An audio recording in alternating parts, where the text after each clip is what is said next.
Beneath it were the words, "Stay hungry, stay foolish."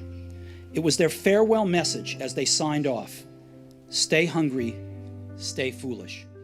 And I've always... 여러분은 세상을 바꿀 수 있다고 믿으시나요? 대부분은 웃으며 고개를 젓습니다. 하지만 한 사람은 믿었습니다. 그리고 실제로 세상을 바꿨죠. 오늘 소개할 인물은 스티브 잡스입니다. 아이폰, 맥북, 아이패드, 우리가 매일 사용하는 기술 뒤에는 미친듯이 집요하고 끝없이 도전한 한 사람이 있었습니다. 그의 실패와 성공, 그리고 철학, 그 안에는 우리가 지금 배울 수 있는 진짜 인생의 힌트들이 담겨 있습니다. 항상 배고프고 바보처럼 살아라. 이 한 문장에 그의 모든 것이 담겨 있습니다. 스티브 잡스, 애플의 창업자이자 우리가 매일 손에 쥐고 있는 아이폰의 아버지. 그는 컴퓨터를 멋지게 만들었고 휴대폰에 감성을 불어넣었으며 첨단 기술에 예술을 입힌 천재적인 완성주의자였습니다. 어릴 적부터 그는 남달랐습니다. 학교에서는 지루하다며 사고만 치던 아이였고 성인이 되어서도 기존의 룰을 무시하며 나아갔죠. 하지만 그의 말처럼 진짜 세상을 바꾸는 건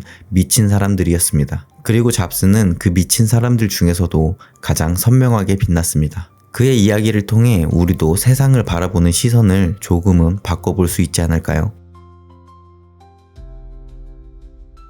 스티브 잡스는 사실 입양아로 태어났습니다. 세상에 나온 지 얼마 되지 않아 친부모와 떨어져 폴과 클라라 잡스 부부의 품에 안겼죠. 어릴 때부터 그는 뭔가 좀 특이한 아이였습니다. 학교에서는 수업이 지루하다고 말썽을 부렸고 친구들과도 쉽게 어울리지 못했죠. 본인도 이렇게 말했습니다. 학교가 너무 따분해서 나는 작은 괴물이 됐어요. 그런데 이 소년에게 아버지가 작은 작업대 하나를 만들어줍니다. 잡스는 거기서 나사도 돌려보고 회로도 만지면서 기계에 빠져들고 창의성에 눈을 뜨게 됐습니다. 그러던 어느 날 이웃집 차고에서 처음으로 컴퓨터라는 걸 마주하죠. 그때 잡스는 겨우 12살이었어요. 하지만 그 순간 깨달았죠. 아, 이게 내가 해야 할 일이구나. 잡스의 사춘기는 조금 독특했습니다. 한쪽에는 기계, 또 한쪽에는 명상, LSD, 셰익스피어가 어울려 있었죠. 창의력은 폭발하고 동시에 기존의 규칙을 깨부수는 반항심도 컸습니다. 그런 그가 운명처럼 스티브 워즈니악을 만나게 됩니다.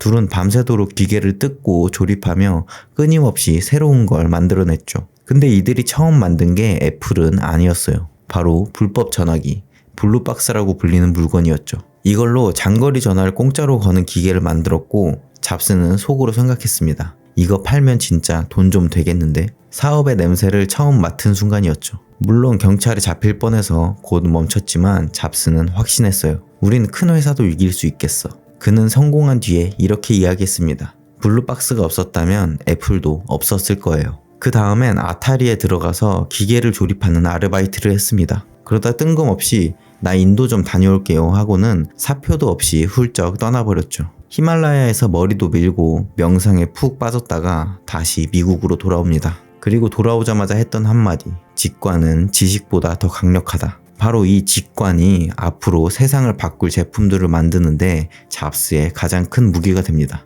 1976년 잡스는 고작 21살이었습니다. 워즈니악은 26살이었죠. 어느 날 워즈니악이 자신만만하게 만든 회로 기판을 들고 오자 잡스가 말합니다. 우리 이걸 한번 팔아보자. 그렇게 부모님의 차고에서 애플이 시작됩니다. 자본도 없었고 신용카드도 없었습니다. 그래서 그들은 어떻게 했을까요? 바이트샵이라는 컴퓨터 가게에서 먼저 주문을 받아냅니다. 완제품 50대만 만들어주면 한 대에 $500씩 준다는 주문서였죠. 이 종이 한 장을 들고 부품 업체를 찾아갔습니다. 이건 실제 주문서니까 부품은 일단 외상으로 주세요. 말도 안 되죠. 그런데 그게 바로 스티브 잡스였습니다. 정신승리가 아니라 진짜로 해냈죠. 처음 만든 모델은 솔직히 별로였어요. 모니터도 전원도 키보드도 없는 그냥 회로판 한 장. 그래도 주문을 받고 만들고 납품하고 돈을 벌고 애플 1이 세상에 나왔습니다. 하지만 잡스는 여기서 멈추지 않았습니다. 이건 너무 못생겼어. 박스에서 꺼내자마자 바로 쓸 수 있는 컴퓨터를 만들어보자. 그게 바로 애플 2였습니다. 세련된 디자인, 내장 키보드, 컬러 그래픽. 이젠 단순한 기기가 아니라 예술이자 경험이었죠. 그리고 1980년 애플은 주식 상장에 성공합니다. 잡스는 당시 25살, 순자산은 2,500억 원. 말 그대로 최연소 자수성가 억만장자가 됐습니다. 하지만 여기서부터 잡스는 점점 더 까다롭고 더 완벽주의자가 되어갑니다. 펜은 시끄러우니까 안 돼. 그래서 애플3에서 팬을 아예 없애버렸죠. 결과는 컴퓨터가 과열돼서 고장나버립니다. 문제가 생기자 고객센터에서는 이렇게 안내했대요. 제품을 15cm쯤 들어서 바닥에 한번 떨어뜨려 보세요. 진짜 이렇게 답변을 했다네요. 칩이 납땜이 제대로 안 돼서 떨어뜨리면 다시 꽂히는 그런 황당한 상황이었습니다. 그래도 잡스는 멈추지 않았습니다. 그가 다음으로 겨눈 상대는 바로 IBM이었죠. 당시만 해도 컴퓨터 시장은 사실상 IBM의 독점이었습니다. 사람들은 컴퓨터는 IBM으로 여겼고 IBM은 권위와 관료주의 그리고 변함없는 거대한 조직의 상징이었죠. 잡스는 여기에 도전장을 던집니다. 우리가 IBM을 무너뜨릴 것이다. 1984년 애플이 세상을 바꾼다. 그리고 역사에 남을 1984 슈퍼볼 광고가 탄생합니다. 이 광고는 조지 오웰의 소설 1984에서 착안했어요. 거대한 화면 속 빅브라더, 모두를 감시하는 독재자는 바로 그 IBM을 상징합니다. 칙칙한 회색 세상, 모두가 똑같은 표정으로 빅브라더의 말을 듣는 가운데 한 여성이 등장하죠.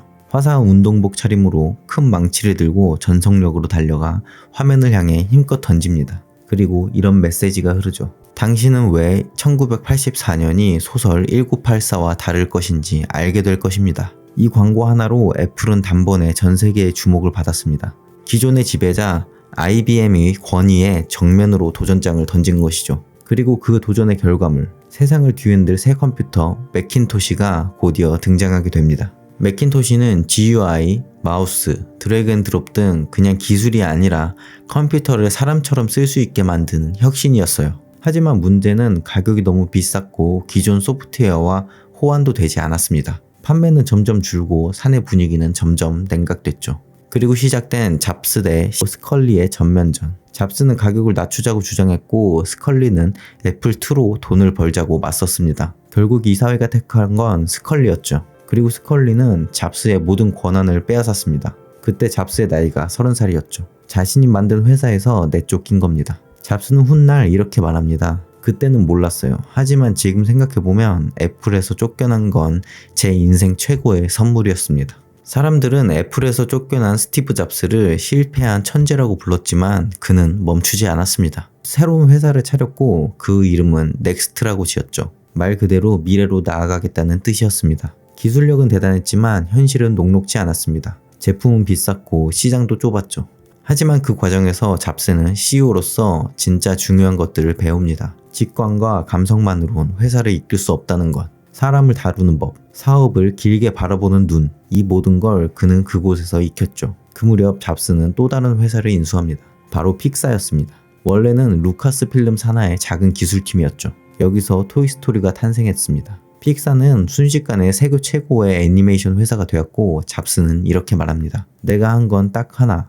그들이 최고의 결과를 내도록 옆에서 기다려준 것 뿐입니다. 이때부터 잡스는 예전의 독불 장군이 아닌 사람을 믿고 기다려주는 리더로 변해가기 시작합니다. 세월이 흐르고 1997년 애플은 심각한 위기에 빠집니다. 맥은 팔리지 않았고 조직은 엉망진창이었죠. 결국 애플은 넥스트를 인수하면서 스스로 내쫓았던 스티브 잡스를 다시 불러들입니다. 그리고 잡스는 돌아오자마자 모든 걸 뒤집어 엎기 시작합니다. 복잡한 제품들을 싹 정리하고 회사의 정체성을 다시 세우죠. 그리고 새로운 제품, 바로 아이맥이 등장합니다. 반투명한 컬러, 심플한 디자인, 이건 더 이상 그냥 컴퓨터가 아니라 예술작품처럼 보이는 기술이었어요.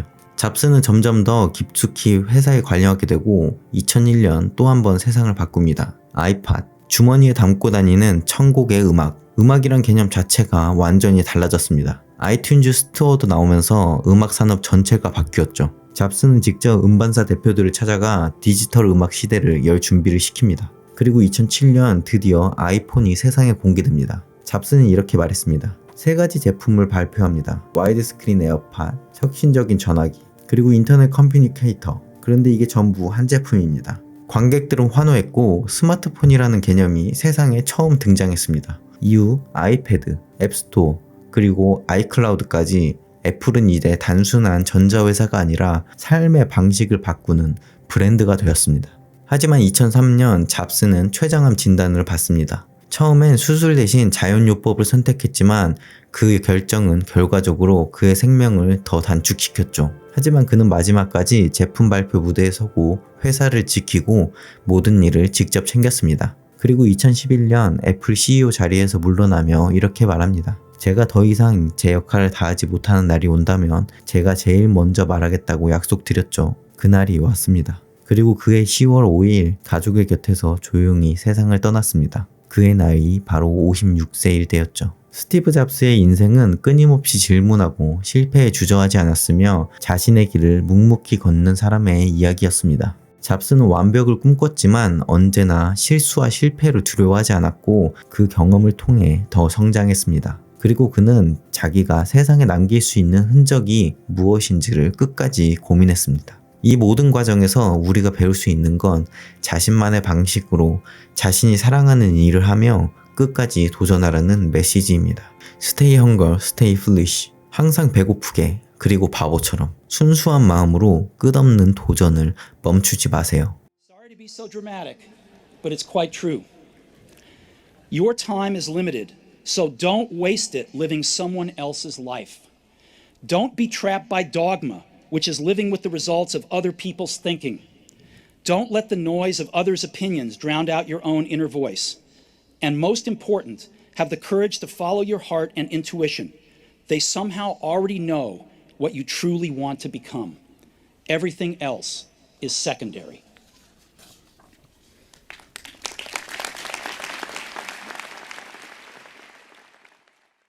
생각을 바꾸면 세상이 바뀝니다. 지금까지 마인드플립이었습니다.